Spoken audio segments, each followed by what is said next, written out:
Bueno, ahora vamos a hablar un poco de lo que es el cómputo y el presupuesto de la obra. Vimos ya métodos de licitación y demás, pero todo eso era para una obra que tenía un cierto valor, un precio de venta, ¿verdad? Bueno, y continuamos un poquito más con cómputo y presupuesto de obra.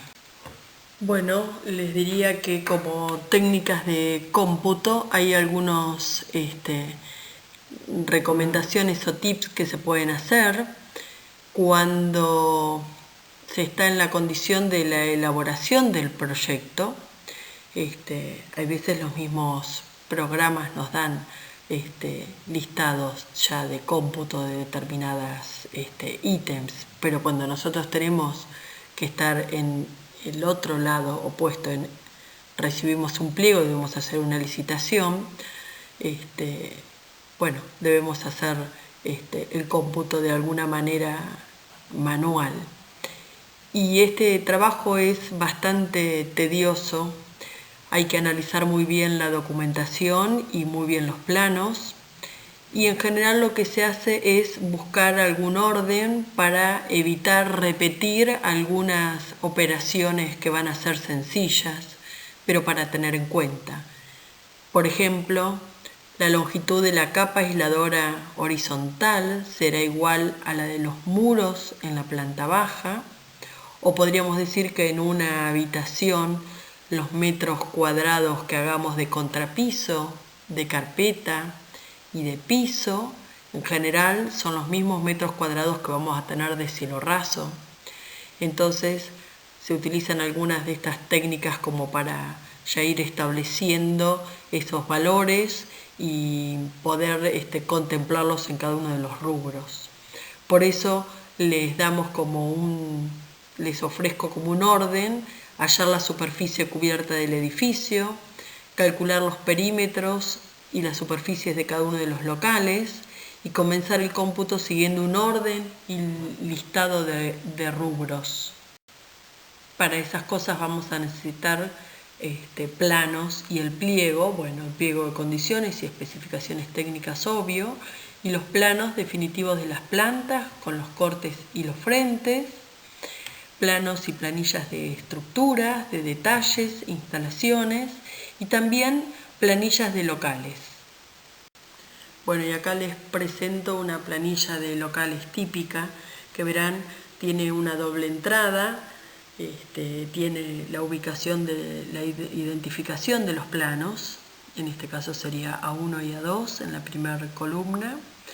Luego la identificación de los locales, ya sea en la forma en que están identificados en los planos y la designación de cada uno de los locales. Vemos galería, sala de estar, comedor, dormitorio, vestidor, baños. Esto obviamente es de una vivienda unifamiliar. Y luego vemos que aparecen listados de contrapisos y carpetas de distintas maneras, contrapiso sobre cascote, contrapiso de leca, carpetas hidrófugas, distintas características de cada uno de esos tipos, revoques o enlucidos, que son los revoques gruesos y finos, solados o pisos, y vemos que hay piso cerámico, piso de madera, de porcelanato, los zócalos, cielos rasos, también enlucidos de yeso o a la cal, o en lugares en donde no hay cielos rasos, revestimientos, pinturas y por último una columna donde dice observaciones que justamente vamos a aclarar alguna situación particular. Entonces de esta manera vemos que podemos entrar por cada uno de los locales y ya tener un excelente resumen fácil de consultar sobre las distintas tipos de ítems que tenemos que evaluar en cada uno de esos locales.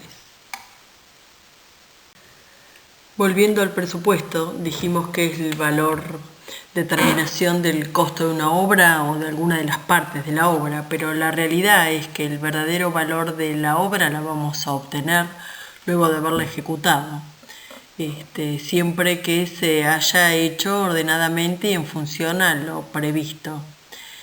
Lo que también tenemos que tener en cuenta en estos presupuestos es que a veces se hacen estimaciones iniciales cuando se está haciendo una evaluación del proyecto, presupuestos de distintas categorías, podríamos decirle.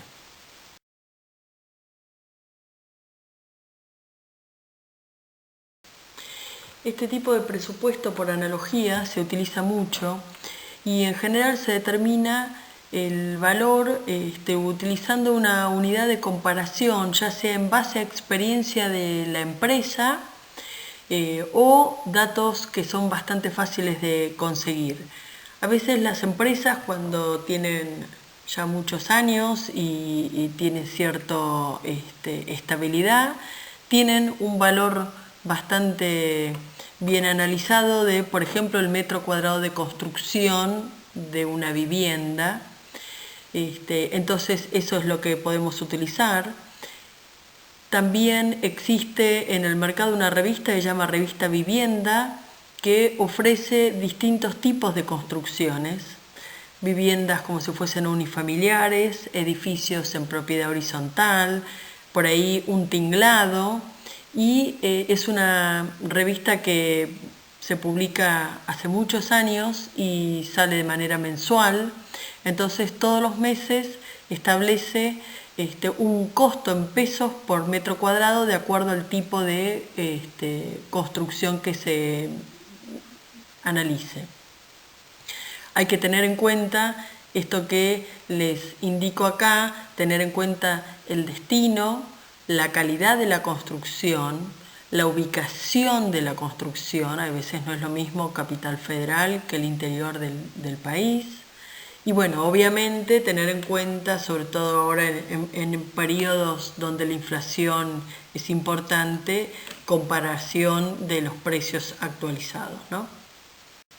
Este tipo de presupuestos por analogía también se dan mucho en obras lineales, podríamos decir. Entonces se define un precio por kilómetro de ruta o de canal, o en otras circunstancias el movimiento de suelos también se lo puede utilizar como una medida de comparación al metro cúbico.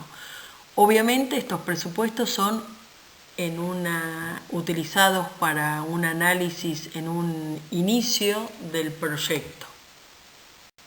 El presupuesto semiempírico se utiliza en general en una etapa más avanzada del proyecto de la obra. Se realiza el cómputo métrico de los distintos ítems y en general los valores surgidos del cómputo métrico se multiplican por costos tomados de otras obras o de publicaciones, por ejemplo la revista Vivienda, pero ya no en el servicio que brinda de metro cuadrado de construcción, sino de cada uno de los ítems, ¿sí? Por último, el presupuesto analítico, que es el presupuesto más real de la obra, es el que se debe utilizar cuando ya se está afrontando la ejecución de la obra, en donde tenemos obviamente el cómputo de los ítems, pero ya el valor de los precios que se contemplan son los reales y actuales, cuando ya tenemos definidos los proveedores, por ejemplo, los equipos que vamos a utilizar y por ahí los subcontratistas que vamos a definir, que iremos a contratar. En cuanto al componente de la mano de obra, es importante los valores que tenga cada empresa de los rendimientos en cuanto a materiales y mano de obra propio de la empresa. Que podríamos decir que el rendimiento es la cantidad de un ítem que se puede realizar por unidad de tiempo, y eso nos permite claramente definir el tiempo de obra. Bueno, aquí les presento como un resumen de lo que vamos a contemplar en el presupuesto: el estudio detallado del legajo de la obra, del pliego, que como verán en el que les subí como ejemplo en la plataforma, es a veces un poco tedioso, pero imprescindible conocerlo.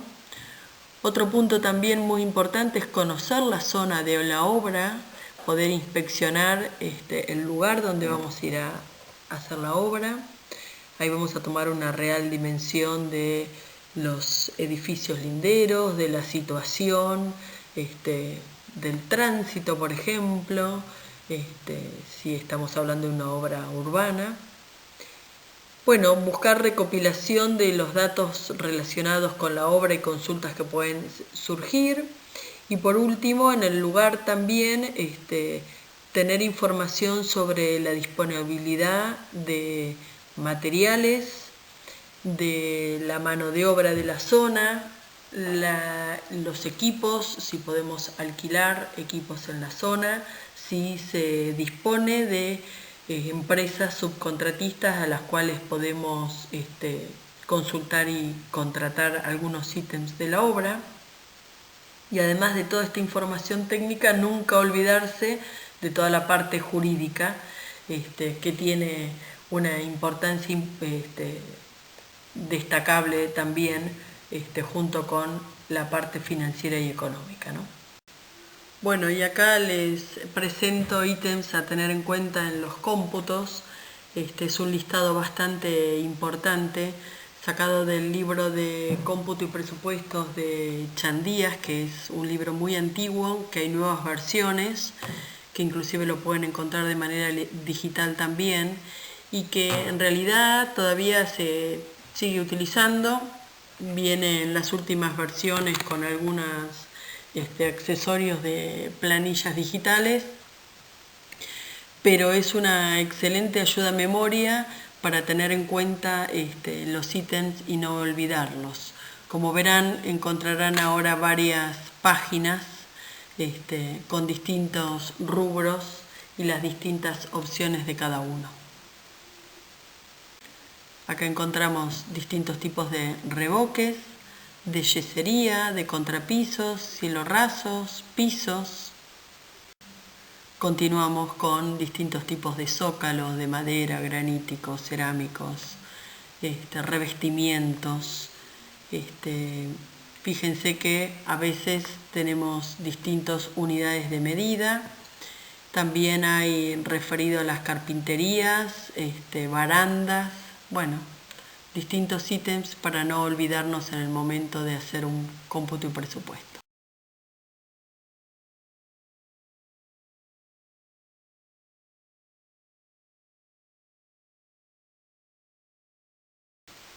Esta es una de las planillas de locales que ofrece el Chandías de manera digital y que ayuda bastante a armar un cómputo. Acá tenemos una planilla que es bastante interesante porque nos dan valores, porcentajes de los rubros en materiales y mano de obra de una construcción. En este caso es una vivienda unifamiliar porque es bastante más fácil estandarizarlo, pero bueno, nos dan algunos porcentajes que son importantes detectarlos. Por ejemplo, estructura de hormigón armado, fíjense que lleva un 13% entre materiales y mano de obra, mampostería de ladrillos un 12%, carpintería metálica y madera un 11%, y entonces ya vemos que ahí son tan solo 3 rubros y tenemos casi un 35 o un 36% de la obra. Eso también nos ayuda a saber dónde tenemos que apuntar claramente en respetar lo presupuestado tanto en materiales como en mano de obra, porque una gran variación en eso implica un porcentaje de influencia grande en el precio total de la obra.